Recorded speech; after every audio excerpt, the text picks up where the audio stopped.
Boa tarde. No Espaço Livre de hoje, o convidado especial é o especialista em políticas públicas e gestão governamental do Ministério da Economia, Luciano Oliva Patrício, que antes desta homenagem que irá receber na Câmara hoje, eu achava que fosse ourofinense. Boa tarde, Luciano. Seja bem-vindo aqui ao Espaço Livre da Difusora. Boa tarde, Luciana. Se você que me conhece desde muito tempo atrás não sabia disso, acho que a maioria da cidade também não sabe. Mas eu nasci, talvez por acidente, em São Jorge do Ivaí, no Paraná, e por ironia do destino só vim a conhecer a cidade onde eu nasci há cerca de 4 anos atrás, quando eu fiz uma viagem de carro para Foz do Iguaçu e resolvi passar por lá para conhecer. Você foi conhecer agora a cidade onde você nasceu, no Paraná. Eu fui criada a vida inteira do lado do seu, do Júnior, achando que você fosse ourofinense. O Júnior já é ourofinense. O Júnior nasceu aqui, mas também morou algum tempo fora antes da família se radicar definitivamente aqui. Vocês vieram do Paraná e foram para quais cidades? Olha, eu nasci em São Jorge do Ivaí, também morei em Maringá, morei em Louveira, morei por último em São Paulo. Viemos definitivamente para Ouro Fino, se não me falha a memória, no final de 1965, começo de 1966. Você tinha quantos anos? Tinha pouco mais de 4. Uma história, você aqui em Ouro Fino, participando da escola normal, da sociedade ourofinense, e dali a pouco você vai para a Unicamp, e todo mundo sabia da sua inteligência, passou em concursos. Conta um pouquinho pra gente. De fato, fui criado aqui, fiz o pré-primário no Coronel Paiva, depois o atual primeiro ciclo do ensino fundamental no Coleginho das Irmãs, ali do lado da igreja, que não existe mais. Estudei na escola normal até o 2º colegial, fiz o 3º no Colégio 19 de Março, em Itajubá. Passei no vestibular para engenharia mecânica na EFEI, que hoje é Unifei. Fiquei 3 anos lá, mas acabei saindo e fazendo outro vestibular, começando engenharia agrícola na Unicamp. Aí me formei lá em 1986. Aí fiz alguns concursos e o primeiro concurso que foi até o fim, que eu passei, foi esse para políticas públicas e gestão governamental. E eu fui para Brasília em agosto de 1988, 2 meses antes da promulgação da atual Constituição. E lá eu trabalhei, dá para ficar 1 hora falando em todos os lugares que eu trabalhei. Acho melhor você intercalando as perguntas, senão eu vou tomar conta dessa entrevista o tempo todo. Ô, Luciano, e tem um humor excelente. Como é que foi para você receber essa homenagem, virar cidadão realmente ourofinense, que eu acho que você já é, né? Mas, enfim, o título que você vai receber e vai ser oficial. Olha, eu recebi com muita emoção, com muito carinho. Essas coisas sempre emocionam a gente. Já vi casos de gente mais importante que eu se emocionar em situações semelhantes. E recebo com muito carinho, com muita humildade e com muito agradecimento a quem propôs, a vereadora Rosângela, e a quem aprovou, o conjunto dos demais vereadores. Vou não antecipar aqui tudo que eu vou falar de noite, senão vai ficar bilhete corrido. E a família toda veio, a filhinha, a esposa, a dona Terezinha, o Nino devem estar muito orgulhosos, com certeza, o Júnior. Vem a família toda, Maria Helena e Letícia já estão aí na casa da minha mãe, vem mais algumas pessoas, uma irmã da Maria Helena, as outras filhas dela, e vai ser uma noite muito agradável. Você fez engenharia agrícola e dali a pouco você parte para especializações em política, da agricultura e para uma parte política, de administração, de finanças. Na verdade, desde a graduação lá na Unicamp, comecei a gostar da agenda política. Eu participei do DCE da Unicamp, do Centro Acadêmico da Engenharia Agrícola, foi na época da campanha das diretas já, em 1984, e comecei a gostar dessa agenda e me interessar. E quando apareceu esse concurso para políticas públicas e gestão governamental, fiz, passei, aí fui para Brasília, foi um curso longo, de 1 ano e meio de duração, e aí comecei a ter oportunidades. Primeiro, comecei no extinto Ministério do Trabalho e Previdência Social, começo do governo Collor, depois passei pelo Ministério da Economia, para o Ministério da Previdência, cheguei a secretário executivo no Ministério da Previdência, na época da elaboração do Plano Real. Nessa época eu conheci o futuro presidente Fernando Henrique, os outros pais do Plano Real. Até hoje acho que é o ponto mais alto da minha trajetória profissional, foi ter participado da elaboração do Plano Real e da gestão do início do plano, que era uma coisa que o Brasil Brasil precisava, tinha tentado 4 vezes antes, tinha fracassado 4 vezes antes, e dessa vez deu certo e está sendo mantido. Com todos os ventos e temporais que nós atravessamos, o Plano Real fez 25 anos no ano passado. Tem até uma moedinha, né, de homenagem do Beija-Flor? Tem lá em casa a moeda comemorativa dos 10 anos do Plano Real. Espero ganhar uma dos 25. Não ganhei ainda, mas ainda espero ganhar. Eu posso te dar uma. Ah! Eu tenho mais uma guardada. Vou cobrar. Luciano, e como é que é essa experiência de criar um plano que está durando aí 25 anos, o Brasil com aquela instabilidade, a inflação, as pessoas colocando dinheiro na poupança, tirando dinheiro, não sabiam onde investir, a pessoa ficando sem o dinheiro, ia lá comprar um saco de arroz, dali a pouco estava com outro preço, e de repente vem o Plano Real, dá essa segurada, e você participando dessa equipe. Como foi essa época para você? Como foi essa elaboração? Olha, o diagnóstico que se tinha na época era que os planos anteriores haviam fracassado por 2 razões. A primeira, porque nunca tinha sido atacado o desequilíbrio das contas públicas. O Plano Cruzado tinha proporcionado um enorme acréscimo de renda, sem correspondência em acréscimo de produtividade e muito menos em capacidade fiscal do Estado. De uma certa forma, o Estado havia financiado a euforia do Plano Cruzado com emissão de moeda que virou a inflação de novo. Depois se tentou Cruzado 2, Plano Collor 2. Em todos eles, mais ou menos, haviam se limitado a cortar zeros da moeda, fazer um congelamento temporário e não atacar os déficits fiscais da União. Então, no Plano Real, se tentou e se conseguiu atacar as 2 pernas que não haviam sido atacadas nos anos anteriores. Primeiro, um controle rigoroso das contas públicas e, segundo, um pré-alinhamento dos preços, porque quem é mais antigo, viveu o Plano Real, se lembra de algumas coisas anedóticas, que o carro zero ficou mais barato que o carro usado, o filé mignon ficou mais barato que o colchão mole, o lombo de porco ficou mais barato que o ovo. Na época da URV, eu lembro que o nosso dinheiro valia mais que o dólar, né? Antes do Plano Real, né? A URV foi uma experiência de alinhamento dos salários antes de se trocar a moeda. Os salários eram reajustados a cada 4 meses, com uma antecipação de inflação a cada 2, então todo mundo vivia na gangorra. Durante o ano você tinha 3 meses de salário bom e 9 meses de salário ruim. Então a URV foi um alinhamento para deixar todos os salários mais ou menos bom. Muita gente reclamou porque a conversão foi pela média, mas isso permitiu sincronizar e não haver ganhadores e perdedores no momento da introdução da nova moeda. Então, quando a nova moeda foi introduzida, todo mundo estava com salários alinhados pela média e os preços já vinham num processo de convergência. O Plano Real não precisou de congelamento de preço, porque os preços já se alinharam antes. A RV serviu como um farol que permitiu o alinhamento dos preços mais ou menos em relação ao poder de compra da população. Então não aconteceu o que aconteceu antes de você ter um preço absurdamente alto, um preço absurdamente baixo para a mesma coisa. Então o grande mérito da URV, que foi onde eu participei mais diretamente no Plano Real, foi permitir esse alinhamento prévio de preços antes da introdução do real. Alguma ideia que saiu aí de dentro de você que hoje a gente tem aqui no Brasil todo, dentro desse Plano Real? Qual foi a tua contribuição, os bastidores, que você possa dizer pra gente agora? Bom, no Plano Real eu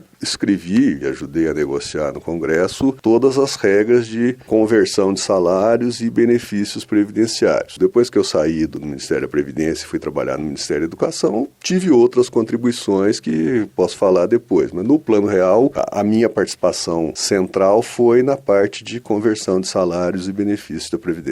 Fala um pouquinho então pra gente agora do Ministério da Educação. Você também assumiu essa pasta por um período? Como secretário executivo, eu era o número 2 no Ministério, substituto imediato do ministro. Todas as ausências, seja por férias, seja por viagem ao exterior, seja por licença médica, me cabia assumir temporariamente o cargo de ministro. E pratiquei muitos atos como ministro da Educação, participei da elaboração de muitas políticas públicas que revolucionaram o Brasil. Cita algumas pra gente. O ministro Paulo Renato, com quem eu trabalhei, que nos deixou antes da hora, faleceu em 2013. A gente pode citar Fundef, que depois virou Fundeb, o Enem, o Provão, que depois virou Enad, não sei que nome tem hoje, a migração do crédito educativo para o FIES e o último grande programa que começou na nossa gestão foi o Bolsa Escola, que até hoje é a espinha espinha dorsal do Bolsa Família. E, Luciano, nesses bastidores da educação também, assim, o que você pode elencar? Você acha que a tua participação foi realmente efetiva e que você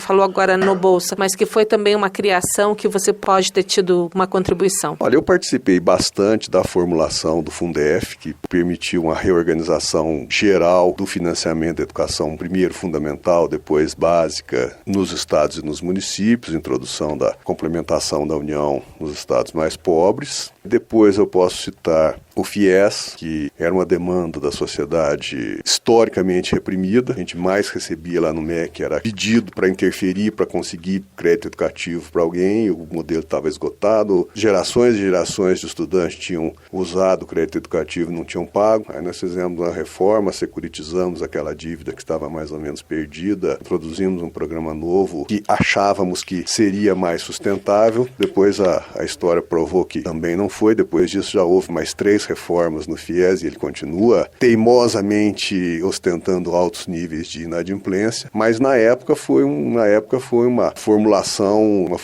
bastante sofisticada que nós fizemos para passar do crédito educativo para o FIES sem colocar dinheiro público novo que não existia e conseguir fazer o programa continuar rodando. Depois veio o Bolsa Escola, foi um consenso nacional na época, havia algumas iniciativas municipais de programas de garantia de renda mínima associados à manutenção de crianças na escola, tinha o de Campinas, tinha o de Ribeirão Preto, tinha o de Brasília, tinha uma disputa pela paternidade, quem que fez primeiro, o pessoal do PSDB dizia que era o de Campinas, que o Magalhães Teixeira era o pai que fez primeiro em Campinas, o pessoal do PT dizia que era o Cristóvão que tinha feito primeiro em Brasília, depois que o Cristóvão saiu do PT, aí passaram a dizer que era o Palocci que tinha feito primeiro em Ribeirão Preto. Cortando só um pouquinho, como é que é lidar com essa questão das vaidades dos partidos? Porque você está lá cumprindo ordens, elaborando programas, aí dali a pouco tem um partido, dali a pouco vem outro, apesar que eu acho que o PSDB e o PT, de certa forma, e o PMDB eternamente, sempre dominaram ali o pedaço. Né? Olha, essa coisa vem ficando mais difícil com o passar dos anos. No governo Fernando Henrique, um governo bastante plural. O Ministério da Saúde sempre teve uma presença muito forte de pessoas e ideias do PT e dos outros partidos de esquerda. Sempre houve espaço para isso dentro do governo. Na campanha eleitoral de 2002, o Serra e o Lula trocaram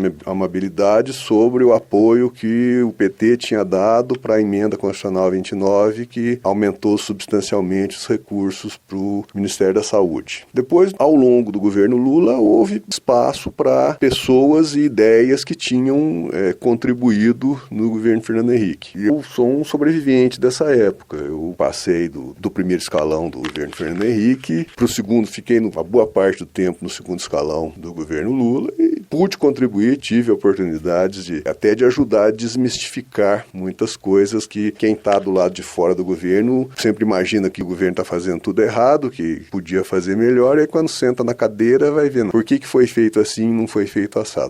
Se tivesse feito assado, teria acontecido isso, teria faltado dinheiro, teria desorganizado a economia aqui e ali. Então, posso dizer, uma das grandes fortunas que eu tive foi ter a oportunidade de ajudar sucessivos governos a conviver com a história que vinha de governos anteriores. O tempo já está esgotando e você tem uma história e tem assunto para a gente fazer espaço livre, eu acho que para uma semana inteira. Pois é, 32 anos de Brasília rendem muita história. Eu até tinha o plano de escrever um livro contando algumas histórias de Brasília, até comecei a escrever com as histórias da República de Itajubá, depois da República de Campinas, mas a inspiração ficou pelo caminho. Quem sabe depois de aposentado eu consigo terminar esse projeto. Só sentar com seu pai.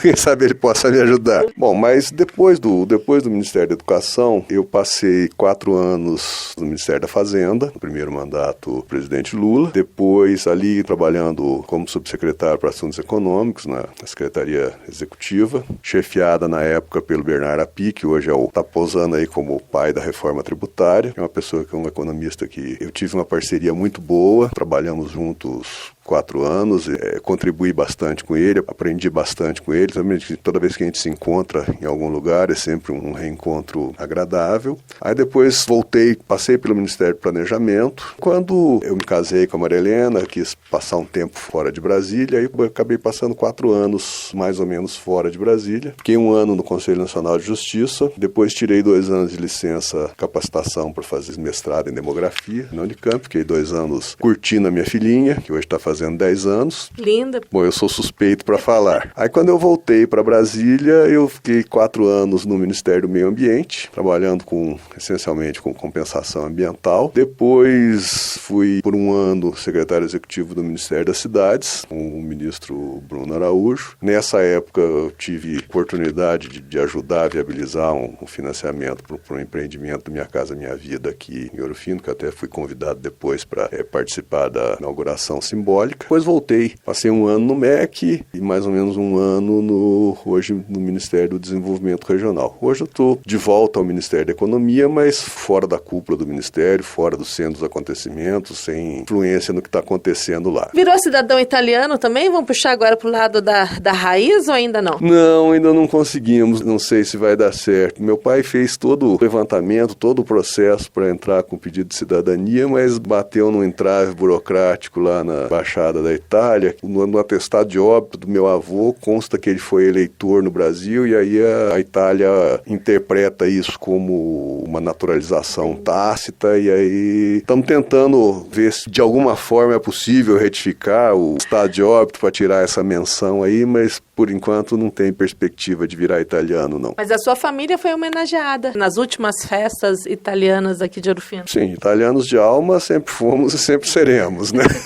Luciano, um prazer recebê-lo aqui, uma justa homenagem que você vai receber na Câmara hoje à noite, né? Inclusive se você quiser convidar os amigos que ainda não sabiam, né, que se você está aqui vai ser homenageado e as portas aqui, os microfones da Rádio Difusora estão sempre abertos aí para a tua sabedoria, haja visto o que você já fez e o que o meu pai falava lá quando professor de Química, que era um dos poucos alunos que tiravam nota 10. E com seu pai não tinha jeito de enrolar, não, porque no governo e na política você pode, escrevendo bem, você resolve muita coisa sem necessariamente saber, mas em Química não tinha jeito, não, tinha que acertar as fórmulas mesmo. Bom, muito obrigado, foi um prazer estar aqui com você, falando para essa gente de Ouro Fino, e quem quiser e puder aparecer lá na Câmara, será um prazer receber. Sempre muito simples, né, Luciano? Com toda essa capacitação, você aí de jeans, tênis, camiseta, andando por Ouro Fino, às vezes as pessoas não sabem o tamanho, a grandeza que você ainda tem aí para representar, de certa forma, a nossa cidade lá em Brasília. Eu acho que muita gente tem de mim a ideia daquele rapaz que andava de sandálias havaianas com a camiseta pendurada nos ombros. Hoje eu tô de jeans e tênis, mas eu gosto mesmo é de havaiana. E nadar no Montanhês. Nadar no Montanhês. Apesar que você frequentava o Éden também, o Júnior frequenta muito, né? Eu aprendi a nadar no Éden. Depois, de uns anos pra cá, eu andava frequentando mais o Montanhês. Mas ainda vou lá. Quando vez que eu passo um sábado, uma sexta-feira à tarde aqui, eu vou fazer uma sauna lá. É um dos lugares onde se encontra mais amigos, assim, em pouco tempo. Tá aí, então, a participação do Luciano Oliva Patrício, ele que é especialista em políticas públicas e gestão governamental do Ministério da Economia, trabalha em Brasília e já está lá há cerca de 32 anos, como ele falou, já ele vai estar aposentando. Acho que atrasou um pouco a aposentadoria dele também, né, Luciano? Atrasou 3 anos. E você continue com a gente, com a programação da Difusora. A todos uma boa tarde e até segunda, se Deus permitir.